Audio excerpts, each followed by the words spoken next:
Bonjour à tous, bonjour, bienvenue sur ce nouveau webinaire. Hello Laetitia. Bonjour Nicolas, bonjour à tous. Donc bienvenue. Aujourd'hui, alors on va parler des enjeux et des tactiques pour recruter en Customer Success. Peut-être juste avant de démarrer, est-ce que vous pouvez nous confirmer sur le chat que vous nous entendez correctement, que vous nous voyez bien? Euh, voilà, je vois Marie qui est en train de réagir, qui visiblement nous entend, Priska aussi. Tout est en ordre. Ok, ça marche. Bonjour à tous.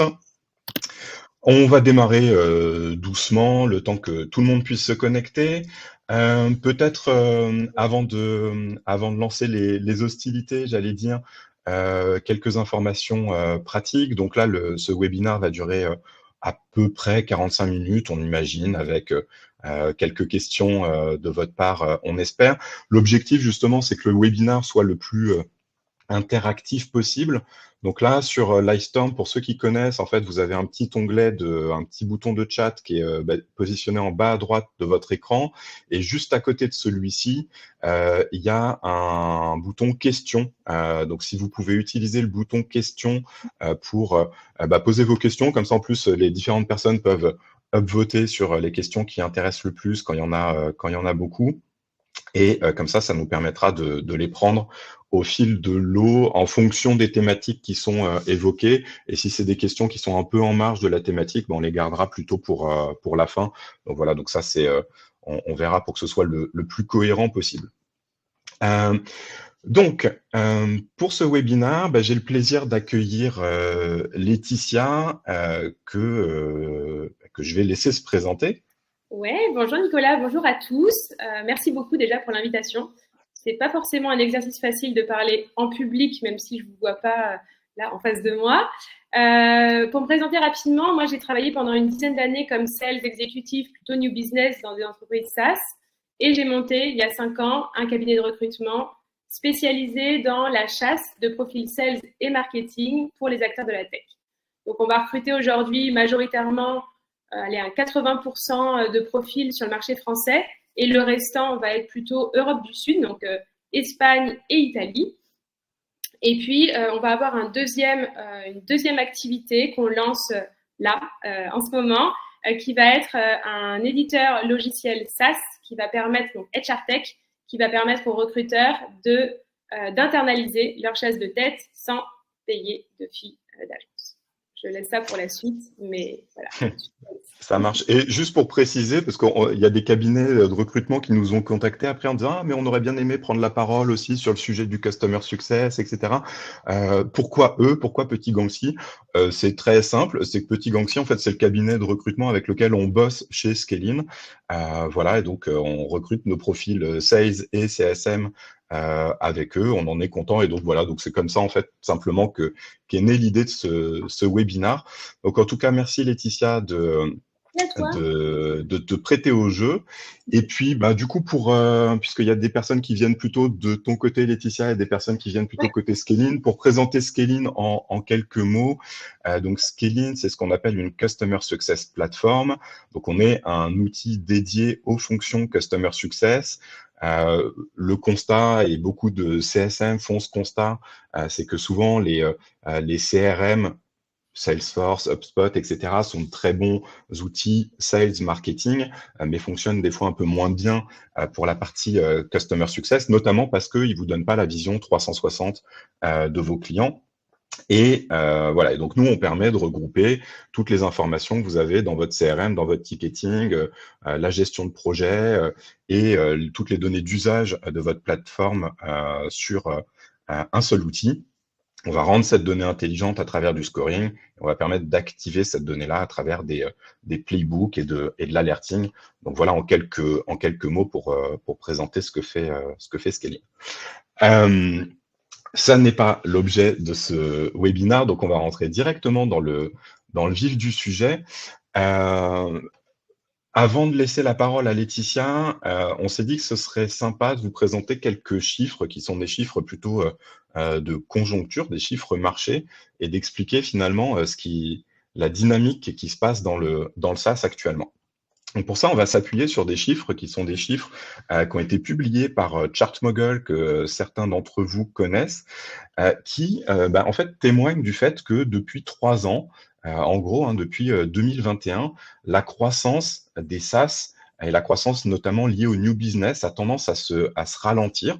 C'est ce que vous voyez sur le graphique, c'est-à-dire que la croissance médiane des SaaS qui font plus d'1 million d'euros d'ARR est passé de 47% de croissance newbies en 2021, globalement, à 27%. Donc, il y a 20 points de croissance en moins sur le newbies. Donc, voilà, donc concrètement, et je pense que si vous parlez à des acteurs du marché, vous vous rendez compte de ça, et peut-être même dans votre propre entreprise, c'est un peu plus difficile d'aller signer des nouveaux clients ces derniers temps. On a un peu enchaîné les crises, les Covid, la guerre, l'inflation, etc. Bref, que des nouvelles très réjouissantes. Et puis la tension, bien sûr, sur la partie financement aussi, l'espèce de crise de la tech, comme certains l'ont appelé, voilà, avec les investisseurs qui mettaient en fait sous beaucoup plus de conditions avant d'injecter de l'argent dans les SaaS. Bref, tout ça fait que aujourd'hui, on est dans un contexte où c'est un peu plus difficile d'attirer du new business. Donc ça, c'est le premier facteur. Et j'allais dire, conséquence logique, la part du new business dans l'ARR global diminue. C'est-à-dire que si on regarde en 2020, c'était plutôt aux alentours de 62%, toujours selon ChartMogul. C'est des données mondes, hein, mais globalement, les chiffres seraient peut-être un peu différents en zone Europe, mais les tendances constatées sont quand même globalement les mêmes. Et aujourd'hui, 58%. Et parallèlement, la partie expansion, elle est passée de 28% et quelques à plus de 32% aujourd'hui. Donc on voit en fait que l'expansion a de plus en plus d'importance et donc du coup le rôle des Customer Success Managers et j'allais dire des équipes post-sales prend aussi de plus en plus d'importance, y compris dans l'esprit des CEO pour lesquels c'était pas toujours évident que le customer success était aussi un centre de profit, était aussi un centre sur lequel il fallait travailler pour contribuer à réduire le churn. J'écris souvent pour dire que c'est pas les CSM qui sont responsables du churn, mais ils ont bien sûr leur impact sur cette partie-là. Donc voilà, donc réduire le churn et travailler son upsell, son cross-sell pour faire de l'expansion. Et ça, c'est quelque chose qui est quand même relativement frais, je pense, dans l'esprit des CEO.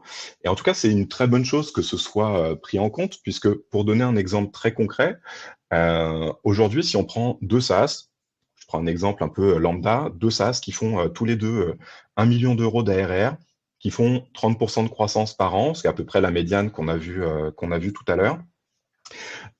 Ils démarrent donc exactement du même point, mais il y en a un qui a un NRR de 0,95, donc il a plus de churn qu'il ne fait d'expansion ou d'upsell, okay, versus un dont l'upsell et l'expansion vont largement compenser son churn avec un NRR de 1,15, ce qui est plutôt un bon NRR, mais après, j'ai pas pris des chiffres délirants non plus. Et le deuxième acteur, celui qui a un bon NRR, il fera 7,5 millions d'ARR au bout de 5 ans, quand l'autre ne fera, entre guillemets, que 2,9 millions. Donc, il fait plus de 150% par rapport au premier. Ils font le même newbies, potentiellement, ils font le même métier, ils sont partis exactement du même point de départ. Et voilà. Et donc, ça, c'est quelque chose qui est extrêmement important à avoir en tête, qui est de plus en plus, j'allais dire, admis, et qui est donc très favorable, notamment au métier de Customer Success. Et pour finalement, du coup, la conclusion logique de tout ça, c'est que de plus en plus, les CSM sont des métiers recherchés. Aujourd'hui, d'après LinkedIn, c'est le 3e poste qui a le plus progressé au cours des 5 dernières années. Voilà, donc c'est très bien quand on est CSM parce que ça veut dire que généralement, vous recevez des offres relativement régulièrement ou des sollicitations de recruteurs. Par contre, ça veut dire que ça met un challenge sur les recruteurs au sens large, hein, que ce soit vous en tant que SaaS qui cherchiez à recruter ou que vous passiez par un cabinet de recrutement, ça devient plus compliqué de se positionner pour aller chercher des CSM puisque vous n'êtes pas tout seul, quoi, globalement. Donc voilà en gros pour ce panorama. Et du coup, je vais laisser la parole à Laetitia pour expliquer un peu comment justement on peut émerger et comment on peut adapter en fait son recrutement à ce contexte-là. Peut-être juste avant ça, petit sondage que je voudrais vous soumettre. Donc vous avez commencé à répondre. Donc là, dans les personnes connectées, donc vous êtes globalement plutôt team CSM, aux 3 quarts. Voilà, il y a quelques recruteurs qui sont avec nous, mais ok, ça marche. Eh ben, Laetitia, je te laisse Allez, prends la prendre parole. la Ouais, suite. sans problème. Merci, Nicolas. C'était une des questions, effectivement, que j'avais quand Nicolas m'a demandé de faire une présentation sur le recrutement et comment on fait pour recruter dans un contexte, effectivement, en tension. Première chose que je lui ai demandé, c'est quelle est l'audience et quels sont les personas, en tout cas, quelles vont être les personnes qui vont assister à ce webinaire. C'est pas si simple parce qu'on a un peu, en tout cas, dans la liste des inscrits qu'on avait, on avait moitié-moitié, moitié recruteur et moitié head of CSM. Et donc, effectivement, c'est pas forcément évident d'adapter ce discours et que ce soit intéressant pour les deux parties. Donc, ne m'en voulez pas si parfois vous avez la sensation que j'enfonce un peu des portes ouvertes, surtout pour la partie recruteur, parce que naturellement, ça peut être des choses qui sont pas si évidentes pour d'autres personnes. Donc, voilà, petite parenthèse faite. Donc, c'est pour ça qu'on avait mis en place ce petit sondage. Alors, donc, de façon très concrète, je n'ai pas forcément la science infuse, mais l'idée, c'était de vous donner, moi, mes tips, en tout cas, ce que je recommanderais dans un contexte effectivement en tension, si j'avais à recruter un CSM ou d'autres profils, parce que ça peut fonctionner aussi pour d'autres profils. Concrètement, avant toute chose, et en tout cas avant de commencer à se dire je veux tel et tel profil, déjà commencer par avoir une bonne connaissance du marché. On peut faire le parallèle assez évident avec des profils sales. Avant qu'un sales commence à vendre, en général, il va quand même être un petit peu au fait de ce qui se passe sur son marché, quels sont les acteurs, quelles sont les différentes offres, quels sont les prix, quels sont leurs positionnements. Dans le recrutement, c'est un petit peu la même chose. C'est quelles vont être les entreprises qui vont recruter potentiellement les mêmes profils que moi, quels sont ces types de profils, avec des skills qui vont être différentes en fonction des organisations et de la maturité des entreprises. Et puis, quels sont les salaires aussi qui sont pratiqués dans l'écosystème. Ça va être vraiment un peu la base, mais c'est hyper important d'avoir ça en tête avant même de commencer à définir un peu le portrait robot du profil qu'on va rechercher. Une fois qu'on a fait ce travail-là, là, on va vraiment pouvoir se pencher sur quel profil je recherche, quels sont les prérequis qui vont être importants pour ce poste, mandatory ou non. On va dresser, donc, quelle serait, dans un monde idéal, la candidate idéale. Voilà, l'idée, c'est vraiment de mettre sur le papier, dans un monde idéal, voilà quel type de profil je voudrais en termes de seniorité, en termes de salaire, en termes de background, en termes de skills, en termes de localisation. Bref, on met tout sur le papier. Ça va nous permettre de définir un petit peu la scorecard. Spoiler alerte, le candidat idéal n'existe pas et l'entreprise idéale n'existe pas non plus. Donc, en général, une fois qu'on a fait ça, on va remettre un petit peu les pieds sur terre et on va se dire, OK, très bien, je suis en plus pas le seul, évidemment, à vouloir ce candidat parfait ou cette candidate parfaite. Et donc, on va identifier quelles vont être les variables d'ajustement. Les variables d'ajustement, ça peut être plein de choses. Ça peut être un niveau de salaire qui peut être, je ne sais pas, si j'ai 70 000 euros sur un salaire fixe en budget ou 60 000, peu importe. Si j'ai un candidat qui est à 75, est-ce que ça peut rentrer ou pas? Jusqu'où on est capable d'aller pour un super candidat? Voilà, quelles sont mes variables d'ajustement? Idem en termes de skills. Qu'est-ce que je vais rechercher comme type de skills? Donc, on en parlait la dernière fois avec Nicolas, d'ailleurs, je te laisserai rebondir si tu veux. Mais typiquement, on prend un exemple, j'ai une société en tête avec qui on travaille qui s'appelle Implicity. Ils font, c'est une medtech et ils font un logiciel SaaS pour les cardiologues pour monitorer les pacemakers. Bon, très bien. On recrute pour eux. Voilà, on a recruté pendant des sales pour eux, très bien. Dans un monde idéal, on aimerait que ce candidat vienne de l'industrie, enfin, en tout cas, d'un logiciel SaaS. Ça serait l'idéal. et qui soit capable, en tout cas qui ait eu l'habitude d'interagir ou de vendre avec des personas qui sont des cardiologues dans des sociétés, donc dans des cliniques privées ou des hôpitaux publics. Ça, c'est mon monde idéal. Et puis, on veut aussi qu'ils parlent anglais et qu'ils soient en région. Voilà. Et qui ne coûte pas trop cher.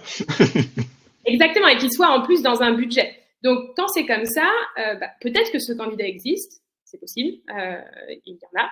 Mais comme on ne va pas être les seuls, évidemment, à les approcher, il faut avoir en tête de quel petit pas de côté on serait capable de faire. Qu'est-ce qu'on a? Est-ce que finalement, qu'est-ce qui nous importe le plus? Est-ce que ce qui va m'intéresser, c'est que cette personne, elle connaisse très bien l'écosystème santé, elle soit capable de réseauter, de graviter dans un écosystème hôpitaux publics très spécifiques, cliniques privées, et qui en plus a une bonne appétence pour échanger avec des cardiologues qui connaissent très bien cet écosystème-là. Est-ce que si on a ça, c'est si grave, avec une appétence pour la tech bien sûr, est-ce que c'est si grave que cette personne n'ait pas un background côté software? Peut-être que cette personne, on peut miser dessus, elle pourra en plus apprendre et monter en compétence sur ce côté-là. Donc, je pense que parfois, aller aussi regarder un petit peu côté métier, ça peut être intéressant d'aller avoir des profils, par exemple, qui viennent de mon potentiel client, parce que ça va être des personnes qui connaissent très bien en général nos personas, qui connaissent très bien les problématiques qu'on va avoir côté client. Donc, en termes de skills, il y a des choses qui sont tout à fait transposables, qu'on oublie un peu parce que parfois on a avec le mouton à 5 pattes. Mais je suis tout à fait d'accord avec toi. C'est-à-dire que moi, c'était le cas dans des expériences passées. Alors, pour ceux qui, il y en a peut-être certains ici qui me connaissent, mais en fait, avant de monter Scaling, j'avais passé 10 ans sur des fonctions Customer Success, Head of, directeur des opérations, etc. Donc, j'avais monté plusieurs teams de Customer Success Manager. Et notamment, par exemple, au moment où je travaillais pour une boîte qui faisait des solutions de personnalisation on-site, recommandations produits. Vous savez, si vous avez aimé ça, vous aimerez aussi ça, ce genre de choses. Et là, globalement, on avait notre candidat idéal, ça aurait été quoi? Ça aurait été un profil qui bossait, qui était déjà CSM, je sais pas, chez Content Square ou AB Testy, par exemple, etc. Et donc, déjà, d'une part, ça limite vachement les profils. Après, il y a un truc, on en a déjà discuté aussi avec toi, Laetitia, mais aller chercher chez des concurrents. Alors, certes, ils ont le profil idéal, mais c'est des choses qu'ils vont savoir sur le marché si vous commencez à aller à solliciter tous les CSM sans trop de tact chez vos concurrents. Et il y a un moment, ça va se savoir, il y a un moment où vos CEO vont s'appeler en disant « T'es gentil, mais arrête de chasser sur mes terres. » Bon, bref. Donc, en fait, en plus d'être compliqué parce que les profils sont pas forcément sur le marché, c'est quelque chose qui est un peu touchy. Et donc, globalement, on se retrouve souvent, je pense, avec ces deux options, c'est-à-dire aller recruter des professionnels de la relation client qui potentiellement viennent pas de mon univers. Et il y a beaucoup de CSM d'ailleurs qui passent d'un milieu à l'autre, d'un univers à l'autre, qui n'ont pas forcément beaucoup de rapports entre eux, mais le rapport, c'est le succès client, la relation client, etc. Donc, aller chercher des professionnels de la relation client, et d'ailleurs, par extension, ça peut être aussi des profils account manager, etc. Enfin, quand tu parles, Laetitia, de pas de côté, donc il y a ça.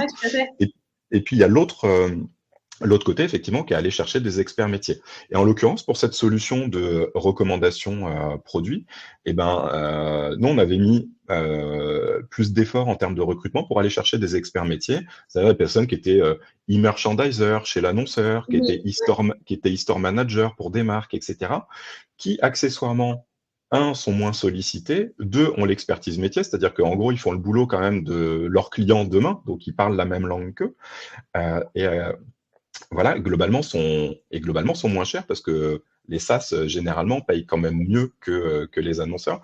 Et donc c'était une piste qu'on avait à plusieurs reprises explorée et qui avait été finalement le meilleur levier de recrutement dans notre cas.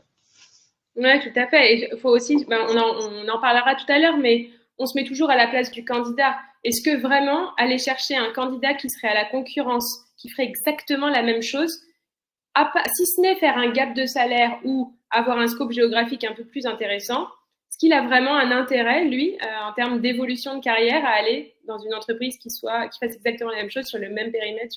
Donc, ça va rassurer beaucoup, de notre côté, ça va rassurer beaucoup nos clients d'avoir le candidat parfait qui fait déjà ça chez le concurrent. mais se pose toujours de la question de l'intérêt vraiment, en tout cas de la motivation d'un candidat à switcher comme ça à la concurrence pour faire exactement la même chose. Bref, on met ça pour tout à l'heure parce qu'on va y revenir, en tout cas sur les atouts et ce qu'on peut mettre en avant pour rendre nos postes un petit peu plus sexy sur le papier. Donc, les skills, effectivement, on en a parlé, ça peut être transposable. Le salaire, on peut avoir des petites marges de négo possibles ou non, mais en tout cas, ça peut être des éléments qu'on peut faire varier, faire évoluer. En tout cas, l'expérience, ça aussi, ça peut être un point. J'aimerais avoir quelqu'un qui a minimum 10-15 ans d'expérience. Est-ce qu'un profil qui a déjà fait tout ça, mais un petit peu plus junior, ça pourrait pas fitter en se disant, en plus, il va avoir... voilà, il va monter en compétences. Lui, pour le coup, il va peut-être prendre des comptes un peu plus gros, un périmètre un petit peu plus important. Voilà, ça peut être des choses aussi à réfléchir. C'est pas forcément adaptable dans tous les contextes. Le background métier, on vient d'en parler. Et puis la localisation, ça aussi, c'est aussi une des variables qui peuvent être intéressantes à ajuster quand on est sur un profil, en tout cas qui est assez dur à chasser. Et on peut se dire, OK, est-ce qu'on peut ouvrir à du remote? Est-ce qu'on peut ouvrir à du part-time remote? Est-ce qu'on peut ouvrir à du full remote? Si oui, dans quelles conditions? Et en faisant ça, parfois, on peut aussi avoir des super candidats qui sont polyglottes, qui coûtent beaucoup moins cher, qui sont ultra motivés parce que vous proposez en plus un salaire plus attractif. Donc, ça peut être aussi des gros plus en tout cas pour accélérer la recherche de ce type de profil. Là, encore une fois, on parle CSM, mais ça fonctionne dans tout type de profils qui sont des profils aujourd'hui plutôt en tension. Donc, on a besoin d'aller chasser. Donc, une fois qu'on a fait ça, en gros, on est plutôt au clair sur l'écosystème. On connaît à peu près les salaires pratiqués. D'ailleurs, je pourrais vous donner, si vous voulez, après, j'ai quelques listes, notamment de tools qui peuvent être intéressantes. Donc, sur les salaires, parfois, on n'a pas forcément justement une bonne connaissance des salaires. Il y a une boîte qui s'appelle Figure, qui est pas mal, qui donne voilà, des fourchettes de salaire en fonction du niveau d'expérience et par typologie d'entreprise. Donc, ça peut donner aussi des bonnes idées. Mais bon, une fois qu'on a effectivement en tête l'écosystème, une fois qu'on sait à peu près quel type de profil on va rechercher et qu'on est au clair aussi sur les variables d'ajustement qu'on a en tête et qu'on est OK voilà, pour accélérer nos recrutements, le challenge commence. Il va falloir effectivement attirer ces potentiels talents et les faire venir dans ma société pour rejoindre mes équipes. Donc, pour ça, c'est là où les recruteurs vont avoir l'impression que j'enfonce un peu les pantoufles, mais c'est juste cette slide-là. En tout cas, pour attirer les profils, on va avoir déjà des choses un petit peu de base, mais qui sont toujours intéressantes à redonner. On publie déjà son annonce, donc on va rédiger une job description, on va la publier sur notre site carrière et puis potentiellement, on va la relayer sur les différents job boards qui peuvent être LinkedIn, Welcome to Jungle. Si c'est en région, vous en avez plein d'autres. Ça va être vraiment la base. Ensuite, on va aussi essayer de capitaliser, parce que ça ne coûte pas grand-chose et ça peut permettre aussi d'accélérer un petit peu les recommandations et les potentiels profils qui sont fit avec le poste qu'on va rechercher. On va activer la puissance de notre réseau, réseau interne, réseau externe. Réseau interne, ça peut être la cooptation. Donc, on peut en parler à nos équipes CSM en disant, voilà, on recrute tel profil, idéalement avec tel et tel skills, bref, vous donnez les informations que vous souhaitez. Et puis, vous pouvez aussi en parler à l'intégralité de la société parce que potentiellement, dans les équipes de dev, on a peut-être quelqu'un qui a dans son réseau, quelqu'un qui est CSM et qui se dit, ça serait super intéressant de rejoindre cette équipe, le produit est génial, etc. Donc, ça, c'est un petit peu la base, ça ne coûte pas grand-chose. On oublie souvent de le faire, mais ça peut vous apporter, en tout cas, générer le bouche à oreille des candidats qui sont pertinents. Et puis, il y a aussi les réseaux d'anciens d'école qui peuvent être intéressants à aller aussi adresser. Et puis, ça peut être aussi la publication auprès du réseau LinkedIn. Donc, non pas la page de l'entreprise qui publie un post, mais moi, personnellement, Oui, en tant faire que des posts. ouais, exactement. En tant que CSM manager, en disant, bah voilà, une photo sympa de mon équipe ou relayer tout simplement l'offre en disant que voilà, la société grandit, on a besoin d'une personne pour rejoindre l'équipe. Et on n'oublie pas de taguer les différents membres de notre team pour relayer. Ça va les inviter à liker, à commenter et donc à viraliser potentiellement mon post. Pour la Ça, cooptation, excuse-moi. Pour la non, cooptation, non, t'as un peu des benchmarks. C'est quoi? C'est quoi? C'est 1000 euros une prime de cooptation? T'as des ordres de grandeur? ça dépend des boîtes. En fait, ça dépend vraiment des sociétés. Certaines, effectivement, vont offrir des primes. Ça peut être 500 euros, ça peut être 1000, ça peut être 2000. Dans des grosses entreprises plus structurées, j'ai en tête des Fortinet, des boîtes comme ça, non, on est sur des primes qui sont plus importantes, mais ça leur coûte de toute façon beaucoup moins cher que d'attendre, surtout quand on est sur des profils qui, alors, sur certains Oui, que de profils, passer par des cabinets qui prennent exactement. Ouais, tout à fait. X% sur le salaire brut. Ouais, ou Euh, d'attendre même, ou d'attendre quand on est sur des profils par exemple qui portent un chiffre d'affaires, plus on attend et plus ça impacte forcément significativement le chiffre d'affaires de mon année parce que tant que la personne n'est pas là, elle n'a pas sa période de ramp-up, elle commence pas à générer son newbie si on est sur des profils sales par exemple. Et donc effectivement, ça vaut, enfin, tu mets dans la ok. balance, mieux vaut effectivement passer par une prime de cooptation et ça coûtera de toute façon beaucoup moins cher. Mais Et ouais, ça dépend vraiment des boîtes et des sociétés qui n'auraient pas du tout ou vraiment pas beaucoup de moyens. On peut toujours faire un bon cadeau, on peut toujours faire je sais pas, un bon pour un super resto, un bon pour un week-end ou une semaine Oui, sympa bien sûr. sur Un Airbnb. coffret relais château, Mais ça oui, peut coûter 500 euros. À l'échelle d'une boîte, c'est pas grand-chose. Par contre, exactement. l'effet derrière est sympathique.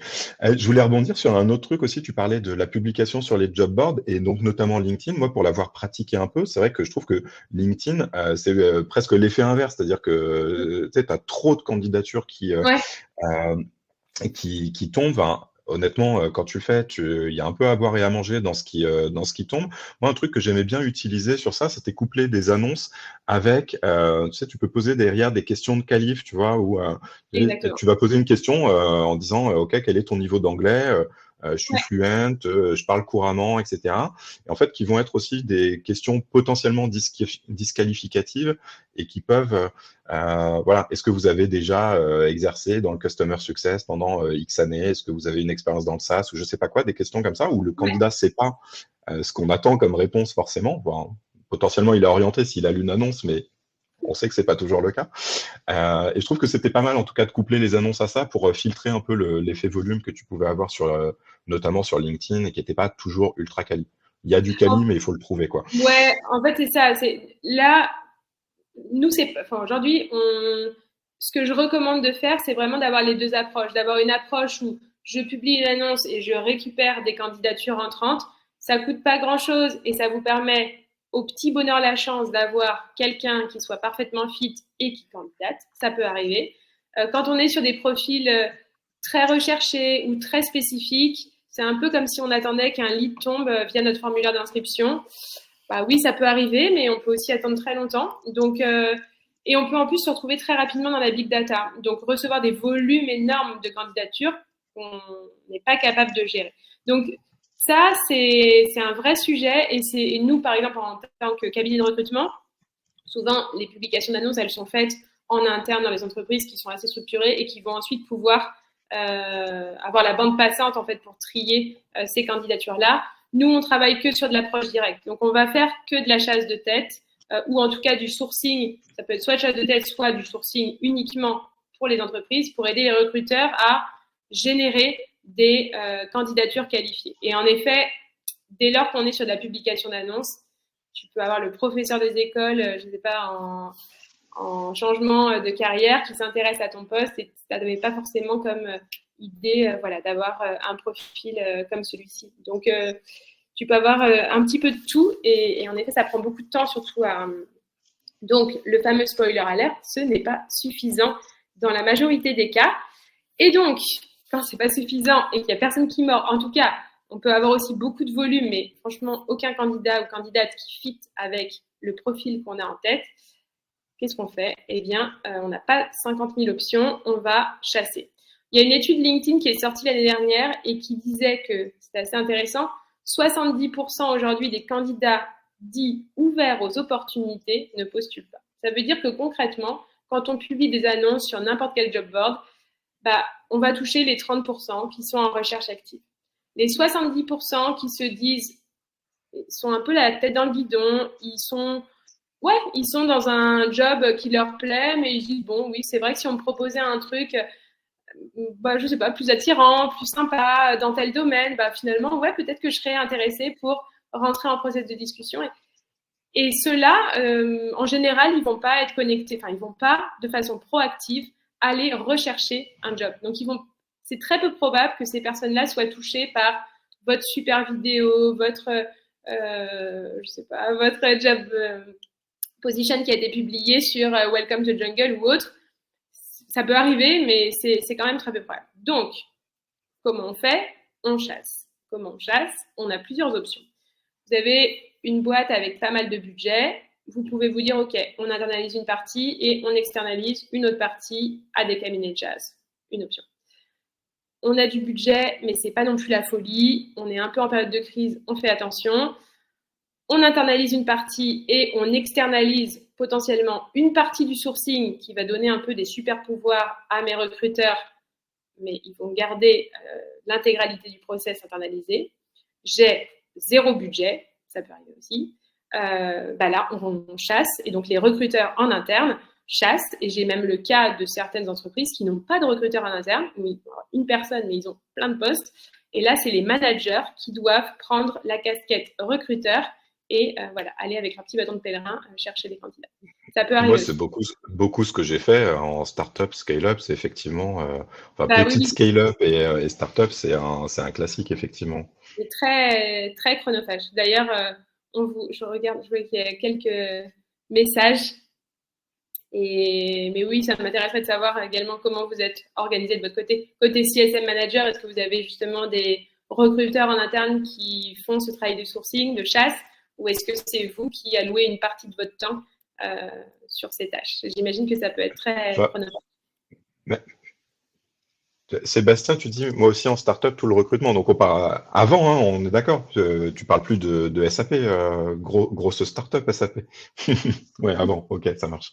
Ouais, un temps fou, mais c'est clair. En fait, c'est un temps, ouais. Ça m'étonne pas. Ça dépend des profils, mais oui, dès que les profils sont pénuriques ou très spécifiques, il faut, ça prend beaucoup de temps. Je vous ai donné la petite alternative 0 budget. J'ai pas de budget pour externaliser, donc pas de chasseur de tête, pas d'agence, rien. Mes recruteurs n'ont pas le temps de chasser. Et donc, effectivement, qu'est-ce qu'on fait? Parce qu'on a quand même besoin d'avoir ces profils. On va capitaliser sur l'existant. J'ai essayé de réfléchir à des outils que vous pouviez avoir en interne et comment vous allez pouvoir les orchestrer pour mettre en place votre mini cellule de recrutement en interne. L'alternative 0 budget, ce serait quoi? Alors déjà, on va avoir besoin d'un premier outil qui va être un outil d'identification des candidats. On a déjà notre scorecard, on sait quel profil on veut à peu près. On va devoir trouver un outil qui va nous permettre de l'identifier. LinkedIn est votre meilleur ami, sauf si vous recrutez sur un terrain, des profils qui sont plus terrain, où là, on n'est pas forcément sur une présence digitale très forte, donc ce ne sera pas forcément adapté. Mais en tout cas, sur les profils Customer Success, par exemple, c'est très adapté. Et donc, on va très certainement, en entreprise, avoir une licence Sales Navigator. Donc, soit vous avez un recruteur qui a une licence de recruteur, mais là, on part du principe qu'on n'a pas forcément de recruteur. Donc, vous avez forcément un commercial qui va avoir une licence payante de LinkedIn. Vous allez pouvoir renseigner, en tout cas utiliser le moteur de recherche avec une recherche qui doit être structurée et adéquate pour justement ne pas tomber dans la big data, mais setuper en gros un set de queries qui va vous permettre d'avoir une liste de top profils qui sont actuellement en poste, mais qui correspondraient parfaitement au profil que vous recherchez. Donc, pour ça, mettre uniquement un nom de poste ou un job title, ça suffit pas, parce que d'une entreprise à une autre, le wording ne va pas être le même. Dans certaines entreprises, on va appeler un CSM, un Customer Manager, un Customer Success Manager, un Customer Success Manager qui manage, d'autres qui ne managent pas, un chef de projet, ça arrive aussi. Dans certaines boîtes qui sont organisées de façon un petit peu différente, on peut avoir des account managers qui ne portent pas de chiffre d'affaires, mais qui ont cette casquette CSM dans d'autres boîtes. Voilà, donc on peut avoir des cas de figure qui sont assez différents, et d'une entreprise à une autre, un job title ne veut rien dire, parce que chaque entreprise, alors même si surtout dans l'industrie de la tech, on va quand même avoir en général des mêmes typologies de postes, mais c'est pas vrai tout le temps. Donc, faire ce petit travail et penser à toutes les possibilités. Si on va recruter, par exemple, ce dont parlait Nicolas tout à l'heure, côté entreprise, en tout cas entreprise cliente, ça peut être intéressant, oui, ça peut être des chefs de projet, ça peut être, je ne sais pas si Nicolas, si tu as d'autres idées, mais il peut y avoir d'autres noms qui correspondent finalement aux skills qu'on va aller rechercher. En tout cas, je confirme. Et en plus, LinkedIn, pour le coup, est pas hyper structuré de ce côté-là. C'est-à-dire que nous, on l'utilise bien sûr pour chercher des personnes qu'on va potentiellement prospecter. Voilà. Mais LinkedIn, effectivement, genre, quelqu'un qui rédige son poste en CSM, c'est pas la même chose que Customer Success Manager. Et donc, c'est bien d'utiliser toutes les déclinaisons. Il y a un petit outil pratique qui peut venir, parce que je suis tout à fait d'accord avec toi, hein, Sales Navigator, 100% des boîtes l'ont. Il y a forcément un sales. Bon, des fois, les sales se partagent des licences, mais c'est très indolore en plus de se partager des licences. Tout le monde peut travailler en même temps, il n'y a pas de déconnexion, donc ça coûte rien à un sales de vous partager ses accès pendant une période donnée. Et après, il y a un petit outil qui est pratique, donc c'est Faro, qui est une solution de prospection, qui avait lancé un petit outil qu'ils appellent Parsinator, que j'envoie là sur le chat, et qui permet, à partir d'un intitulé de poste, en fait, de trouver à peu près toutes les déclinaisons qui existent sur LinkedIn pour trouver justement, pour vous simplifier la vie dans la façon dont vous allez faire vos requêtes après, derrière. Donc voilà, je vous le poste sur le chat si ça peut servir en complément de Sales Navigator. Et ensuite, oui, dans la recherche, donc vous avez effectivement votre moteur de recherche LinkedIn si vous utilisez Sales Navigator. Vous allez avoir aussi la possibilité de mettre la localisation. Idem, on ouvre un peu à la ville et la périphérie et potentiellement des villes qui sont aux alentours, en se disant que la personne peut aussi faire des allers-retours si je suis sur du part-time remote, par exemple. Le nombre d'années d'expérience. Le secteur, ça c'est un point important, le secteur industrie, surtout si vous voulez quelqu'un qui vienne, par exemple, d'un éditeur logiciel. Si c'est le cas, n'hésitez pas à le mettre, comme ça vous allez avoir uniquement les candidats qui sont fit et qui viennent de cette industrie-là. Bon, vous jouez un petit peu avec tous ces filtres et vous avez normalement un set de candidats qui potentiellement sont intéressants. Vous en sélectionnez, vous pouvez les regarder en détail, en sélectionner quelques-uns et ensuite il va falloir les contacter. Donc, plusieurs options. Soit vous êtes vraiment au tout début, je ne sais pas, de l'aventure entrepreneuriale, vous n'avez vraiment pas du tout d'outils, ce qui arrive très rarement, mais bon, ça peut arriver. Auquel cas, vous avez toujours la possibilité de les contacter à la mano. Enfin, l'idée, c'est pas de contacter 300 candidats, donc même à la main, ça se fait. Soit vous avez une licence payante et vous leur envoyez un message direct, soit on choisit un peu les moyens du bord et on a une approche qui est aussi un petit peu plus smooth où on va les ajouter sur LinkedIn et on leur envoie un petit message pour faire connaissance. Ça peut être fait et vous pouvez aussi mettre des outils en place que certainement vos chers SDR utilisent. Ça va être des outils d'automation. L'idée encore, c'est pas de spammer tous les CSM de la place, c'est vraiment d'identifier une petite liste de candidats qui sont parfaitement fit, plutôt la qualité que la quantité, mais il faut quand même un volume de candidats pour que ça fonctionne, et vous allez leur envoyer des messages d'approche via, ça peut être Apollo, ça peut être, il y a Walaxy, il y a plein d'outils aujourd'hui qui existent de marketing automation qui peuvent tout à fait faire le travail. Ouais, et et pour vous le coup, allez… le budget de ces outils-là, c'est peut-être, je sais plus, enfin, c'est 30 ou 40 euros par mois, enfin, c'est quelque chose comme ça, quoi. C'est-à-dire que Exactement. Ouais, tout à fait. c'est même, enfin, voilà. Donc, c'est quelque chose qui est accessible Mmh, dans un budget exactement. extrêmement modéré. En fait, ça prend du temps. C'est toujours la même chose. C'est ce temps que vous n'allez pas allouer à l'externe, vous allez le récupérer chez vous. Donc, si vous faites ça et que les 20, 30, 40 candidats répondent, bah, vous allez devoir gérer les réponses et gérer les entretiens. Peut-être que sur ces 40 candidats, on n'en aura plus de la moitié qui ne seront pas fit parce que, je ne sais pas, ils ont dit qu'ils parlaient anglais, ils ne parlent pas anglais, ils ne sont finalement pas intéressés. On a un salaire qui est complètement hors sol par rapport au budget qu'on propose. Bref, il peut y avoir plein de choses, mais en tout cas, ça vous permet d'aller adresser ces premiers candidats. On personnalise le message, ça paraît un peu évident, mais bon, je préfère le préciser. Un message un peu sympa qu'on aimerait recevoir, nous, en tant que CSM, si on était chassé, pas le standard message informel. Voilà, on essaye de personnaliser un petit peu. On a, pour des clients, on a fait aussi des trucs un peu sympas avec de la vidéo, où on avait le manager de l'équipe qui se filmait avec voilà, sa caméra, comme ça, en disant hey, salut, machin. Voilà, donc il expliquait un petit peu l'organisation de son équipe, ce qu'il allait rechercher comme type de skills. Et en premier message d'approche, il envoyait un petit message et il poussait également la vidéo. C'est sympa, ça donne un côté un peu plus humain. On peut aussi détailler sans langue de bois notre équipe et ce qu'on va rechercher comme type de profil. Et puis on l'envoie évidemment qu'à ces personnes qui sont très cibles. Donc ça peut aussi être sympa. Et Et Julie qui naturellement, dit, et ne pas tutoyer d'emblée surtout. Donc, il y a des gens qui ouais, sont plus ou moins réceptifs effectivement à ça. ouais, ça dépend. En fait, ça dépend Moi, je vraiment me des suis secteurs. débloqué avec ça. Comment? Je dis, je me suis débloqué avec ça. C'était un truc qui me crispait il y a quelques Ouais. années. Le tutoiement d'emblée, je trouvais ça extrêmement fake. Et en fait, je m'aperçois que au bout de quelques années, j'ai tendance à faire la même chose. Donc, mais bon, bref, en tout Oui, cas, Julie n'est pas pour. ouais, en fait, un message un peu formel, on ne se connaît pas encore, sauf si, et j'allais dire, sauf si c'est une vraie, peut-être que les très jeunes générations ont le tutoiement beaucoup plus facile, donc bon. Mais, euh, mais oui, c'est un message un petit peu formel, un peu sympa, et on peut être friendly en voyant, ça peut arriver aussi. Et on n'oublie pas Ok. surtout le call to action. Donc le call to action, c'est quoi? Ça peut être deux choses. Soit vous utilisez un petit outil qui s'appelle Calendly, j'imagine que vous êtes assez familier, mais voilà, si vous ne l'utilisez pas, c'est très pratique.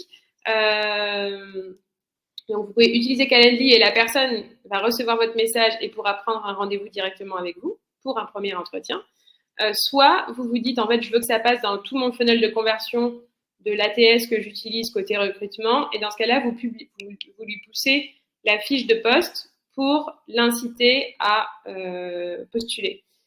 Si vous faites ça, moi, j'aurais tendance à vous suggérer d'avoir le minimum de questions, en tout cas de champs obligatoires. Pourquoi? Parce que la personne qui reçoit votre message sur LinkedIn, elle peut être tranquille dans son canapé un soir, elle voit votre message, elle se dit ah super, j'avais déjà vu cette boîte, ça m'intéresse, je veux postuler. Si on lui demande le nom, prénom, l'adresse email, le CV, le lien du profil LinkedIn, une lettre de motivation, c'est un peu comme sur un site e-commerce. Euh, Plus on va me mettre d'étapes, j'avais peut-être craqué sur les chaussures, la petite robe, le sac qui va avec.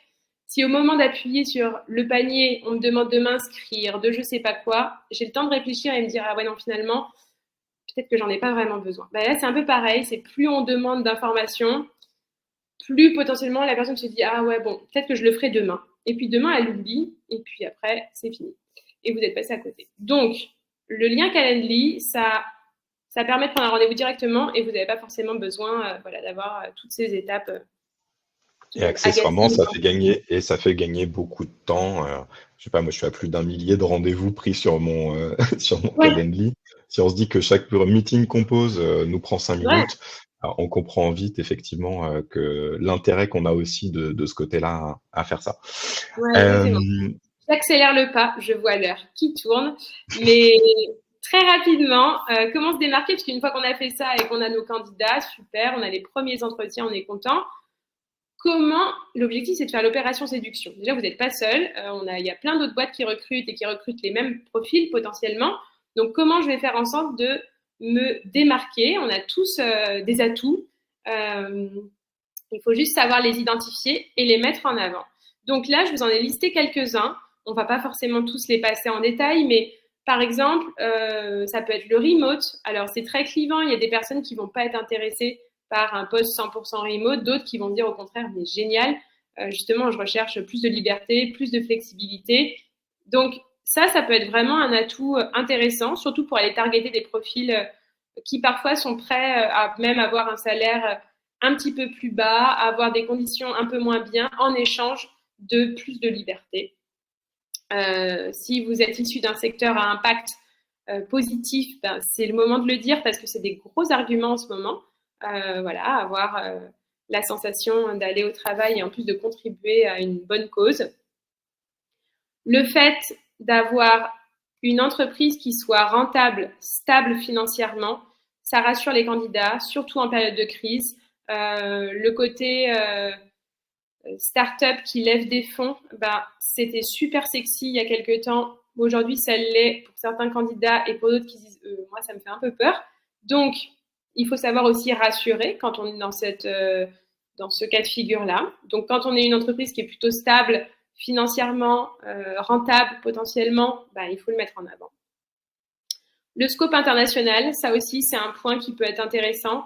Par exemple, on peut avoir des candidats qui parlent très bien anglais, mais qui sont aujourd'hui 100% dédiés au marché français. Hyper frustrés parce qu'ils ils ont peut-être un compte international, mais bon, ça s'arrête là. Et au contraire, ils sont bilingues en anglais ou polyglottes et ils vont être intéressés pour aller vers potentiellement un poste qui leur offrira cette possibilité d'étendre leur expérience à l'international. Donc ça, c'est un vrai point à mettre en avant pour des candidats qui parleraient bien anglais. Voilà, on parlait tout à l'heure des experts métiers qu'on pouvait faire basculer dans un écosystème tech. Je vous parlais de l'exemple d'Implicity. Ben ça, c'est vraiment un atout très fort aussi parce que souvent, je parle par expérience, mais nos clients ont toujours se disent ouverts parfois à des profils qui sont un petit peu atypiques ou qui viennent d'autres écosystèmes. Et la réalité, c'est que très souvent, en fin de parcours, ils seront quand même plus rassurés d'avoir quelqu'un qui vient du même écosystème et qui a déjà fait ça dans une boîte SaaS. Donc, c'est difficile pour les candidats qui aimeraient justement faire la bascule dans une autre industrie de pouvoir faire ce switch-là.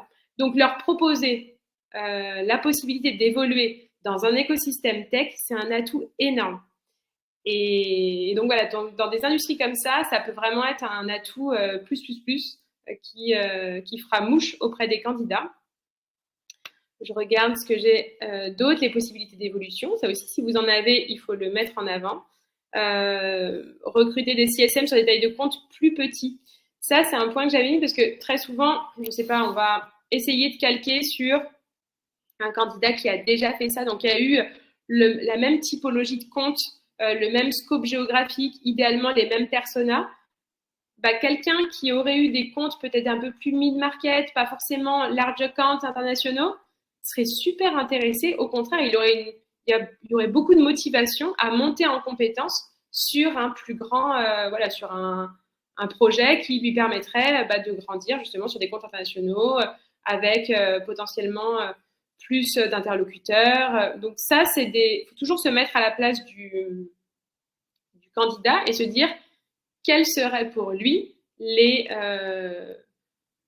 le plus, en fait, qu'est-ce qui ferait qu'il viendrait, quelles seraient ses motivations à rejoindre mon entreprise. Et donc, ces motivations, ça peut être la liberté, ça peut être l'impact, ça peut être le fait d'avoir une carrière plus internationale, ça peut être le fait, je suis dans une grosse boîte très structurée, au contraire, rejoindre une entreprise ou une aventure un peu plus entrepreneuriale, où je vais pouvoir toucher un peu à tout, construire from scratch, tout mettre en place.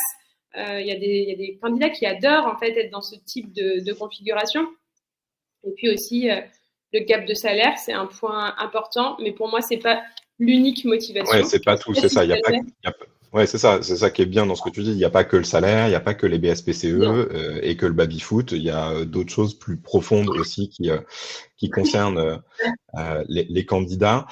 Je sais que tu avais prévu une partie aussi sur les jeunes générations. Je te propose qu'on passe très vite peut-être sur cette partie-là pour rester un peu dans notre timing, parce que je pense qu'il y a des réunions à 15h qui vont Oui, mais on va pas passer trop de temps là-dessus, mais il y a une étude qui est sortie de PwC sur justement les attentes des nouvelles générations quant au travail. Et donc, c'est juste pour avoir ça en tête quand vous recrutez des profils, en tout cas des nouvelles générations. L'équilibre travail-vie perso, c'est un point très important. Le sens, l'impact, le développement. Là, je vous ai mis en face des potentiels, des tips, en tout cas des choses qu'on peut potentiellement mettre en place. Typiquement, en sens au travail, on n'est pas tous une ONG, en tout cas, on a des sociétés Martech, AdTech, où oui, on n'a pas forcément, on sauve pas le monde, quoi. Donc, qu'est-ce qu'on peut mettre en place? Et il y a plein d'initiatives avec Day One, Vendredi. Enfin, vous pouvez mettre en place plein de choses qui justement donneront un petit peu plus de sens, un peu plus d'impact aux collaborateurs. On a aussi la partie développement professionnel continu, la volonté d'apprendre, donc mettre en avant les formations, la culture inclusive, ça aussi c'est un point très important. J'imagine que vous avez déjà mis plein de choses en place chez vous, mais il peut y avoir aussi des audits Mixity, il peut y avoir plein de choses, plein d'initiatives. Je ne rentre pas dans le détail parce que je vois l'heure qui tourne. Et puis, diversifier, les compétences. Nouvelles générations qui ne veulent pas forcément être cantonnées qu'à un job, mais ont aussi des volontés d'avoir plusieurs missions, plusieurs casquettes, et le côté différentes facettes, avoir un petit côté, je ne sais pas, ça peut être de l'intrapreneuriat, ça peut être des missions ad hoc, transverses qui peuvent être mises en avant, organisées en tout cas en entreprise, ça peut être intéressant. Je passe. Voilà. Et puis ensuite, évidemment, une fois qu'on a mis tout ça en avant, qu'on a réussi à séduire, que notre candidat est super intéressé, quelques points que j'avais mis en avant. On répond bien, l'objectif c'est d'avoir bien briefé le recruteur. Alors ça peut être le recruteur à l'agence, ça peut être la personne en interne, peu importe. En tout cas, que le premier interlocuteur qui va échanger avec le potentiel candidat qu'on chasse, donc qui n'est pas en recherche active, on soit capable de répondre à toutes ces questions. Et pour ça, on a besoin que le recruteur soit bien briefé et pas 4 bullet points dans un email. Ça marche pas du tout. On a besoin qu'il connaisse bien l'organisation, la typologie de clients, le scope géographique. Il faut qu'on pense à, si j'étais CSM et qu'on m'approchait sur ce poste-là, quelles seraient mes questions? Qu'est-ce que je demanderais en première instance? Et il va rentrer très rapidement dans des questions métiers, en fait. Donc, plus on a les éléments à lui donner rapidement, et mieux c'est. Mais ça, je suis complètement d'accord avec toi, c'est-à-dire que, et honnêtement, je l'ai fait, le coup de la RH qui vient de voir, une fois que tu lui as demandé de publier une annonce et de s'occuper de sourcer des candidats, qui vient de voir en disant oui, faudra qu'on prenne 1 heure ou 2 pour faire la fiche de poste. Puis oui, bon, allez, avance. C'est pas la bonne. Et voilà, on peut avoir tendance à faire ça, et c'est pas la bonne chose parce qu'effectivement, ça va être elle le premier contact avec le candidat. Exactement. Et si elle donne l'impression de rien connaître et que le candidat part en se disant ils n'ont pas l'air bien fut dans cette boîte, elle savait même pas de quoi elle me parlait. Donc le conseil peut paraître très évident. En réalité, je pense qu'on a déjà été beaucoup à faire ce genre d'erreur. Et donc ouais, j'encourage aussi à prendre du temps, que ce soit avec un cabinet ou en interne, et à prendre ce temps-là parce que c'est ça qui ferait que derrière, vous aurez aussi une conversion sur les profils que vous contactez. Exactement. Moi, j'étais sales par le passé et c'est de l'histoire vécue. En fait, quand on est sales, on est très sollicité, on est chassé. Quand on passe des entretiens et qu'on pose à la personne, quelle qu'elle soit, que ce soit, je ne sais pas, recruteur en interne ou en externe, on lui demande des choses basiques, du cycle moyen, des personas, je sais pas, panier moyen, toutes ces choses-là qui sont hyper importantes, type de compte. Si la personne n'est pas capable de répondre à ça, en fait, je suis pas capable, moi, de savoir si ça m'intéresse ou pas. Aussi simple que ça. Donc, plus on a ces informations-là en avance de phase, et mieux c'est. Le salaire, évidemment, qui est fit avec le marché, sinon, on peut faire un flop à la fin. Beaucoup de réactivité, on n'est pas les seuls dans la compétition. Il faut aller vite, il faut garder du rythme. On ne laisse pas le candidat traîner pendant une semaine parce que il y a machin qui doit organiser la réunion. Si on doit faire ça parce que ça arrive, à minima, on l'appelle, on lui envoie un email, on lui dit « Je suis désolée, on a ça en ce moment, on a un event, on n'a pas le temps, t'es bien en process, ne t'inquiète pas, je reviens vers toi, telle date. » Et quand on dit telle date, on le fait. Donc, c'est un peu du bon sens, mais c'est quand même important.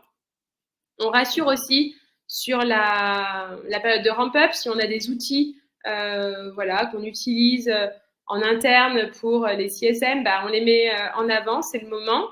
Et puis, le petit café informel avec l'équipe pardon, en final step, c'est toujours intéressant parce que bah voilà, ça permet aussi de prendre un peu la température, voir si on est sur une équipe qui pourrait fonctionner ensemble. Ça permet aussi aux candidats dans la vraie vie, de voir si effectivement ça pourrait fitter avec ses potentiels collègues, avec son boss. Donc ça, c'est toujours. Et c'était, tu l'as peut-être pas vu parce que tu étais en train de parler, mais c'était une question d'Alison sur effectivement, est-ce que vous recommanderiez de faire ça, ces Ah bah échanges un oui. peu informels, Oui. etc. Et en fait, du coup, il y a toute une discussion qui s'en est suivie sur le chat avec les retours de différentes personnes. Et globalement, l'idée, j'ai l'impression, c'était quand même que c'était plutôt positif, effectivement, de faire ça, que ça permettait, voilà, aux gens de se révéler dans un contexte un petit peu plus informel. Donc voilà, donc il y a Alison, Thomas, Aude, Sébastien, etc. qui ont échangé sur le Carrément, sujet j'aime bien pendant que regarder. voilà Mais, pendant mais que tu oui, te oui. présentais. Ouais, ouais, en fait, oui, oui, franchement, c'est sympa. Il y a un côté convivial et on juge pas le candidat. C'est au contraire, on prend un café ensemble et en général, quand on fait ça, c'est qu'on est vraiment en final step. On a l'offre qui est quasiment sur la table et c'est un peu le dernier truc qui fait qu'on va sélectionner ce candidat ou cette candidate. Et pour terminer, parce que je vois l'heure qui tourne, il nous reste 3 minutes. C'est génial, le candidat a accepté l'offre, il vous a rejoint et là, on va avoir tout un travail de fidélisation. On va capitaliser sur nos équipes. C'est les meilleurs ambassadeurs, donc on va avoir des candidats qui potentiellement pourront nous aider aussi à recruter nos futurs CSM ou nos futurs sales ou nos futures équipes de dev. On peut mettre en place des témoignages de collaborateurs. Ça se fait beaucoup sur Welcome to Juggle, sur des anciens de telle et telle école. On peut rejoindre ou créer des communautés entre pairs. Donc, il y a des Slack de CSM, de sales avec, alors je connais Women in Sales, mais il doit y en avoir, j'imagine, d'autres. Voilà, on peut aussi avoir du contenu qui est créé par et pour des CSM. Ça peut être intéressant d'avoir un blog, par exemple, de référence. Et puis, on peut aussi organiser des events autour d'une expertise métier. Ça peut être des petits déjeuners, ça peut être des meet-ups, ça peut être voilà, plein de choses, mais qui nous permettront aussi, dans un temps 2, quand on recrutera nos futurs CSM, d'activer un peu plus encore ce réseau et de faire un peu boule de neige pour aller attirer ces talents. Bon, Et je crois à que c'est défaut, fini. à défaut de lancer votre blog dédié, vous pouvez aussi venir partager des contenus sur le blog de Scaling, montrer votre expertise et voilà. Mais non, trêve de plaisanterie. Donc, pour conclure, la question d'Alison a été donc pas mal traitée.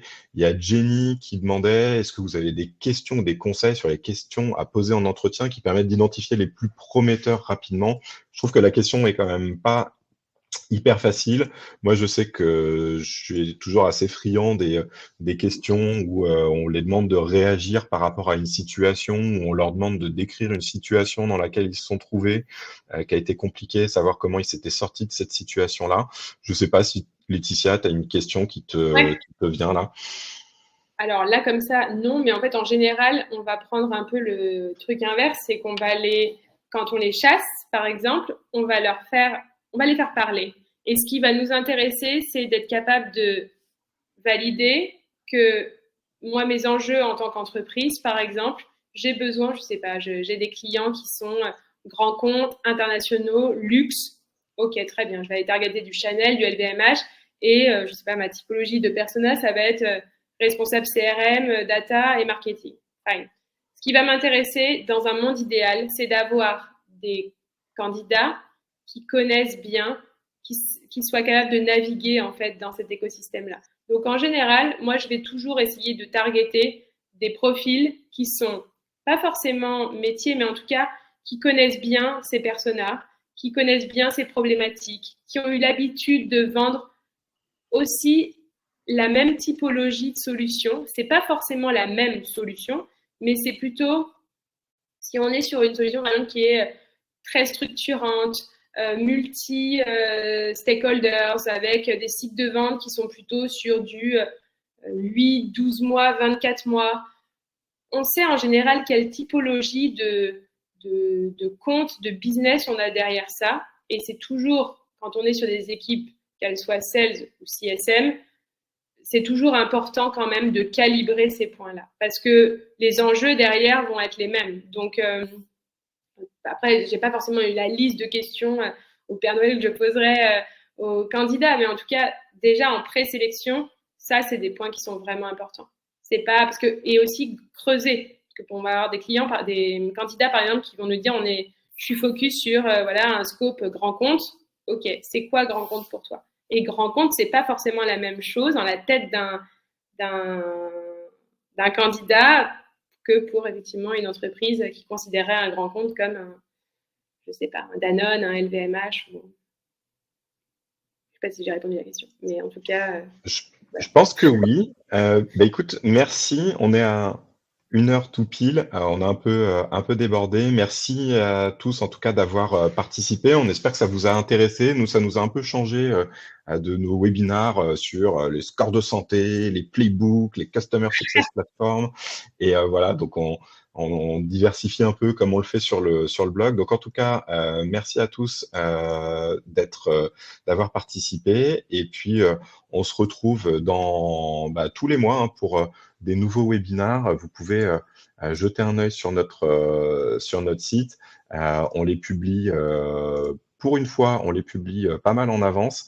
Donc, n'hésitez pas à regarder les prochaines sessions qui sont disponibles. Et puis, on vous souhaite à tous une bonne après-midi. Merci à tous. À bientôt. À bientôt. Merci Nicolas. Merci beaucoup. Au revoir. Merci. Au revoir.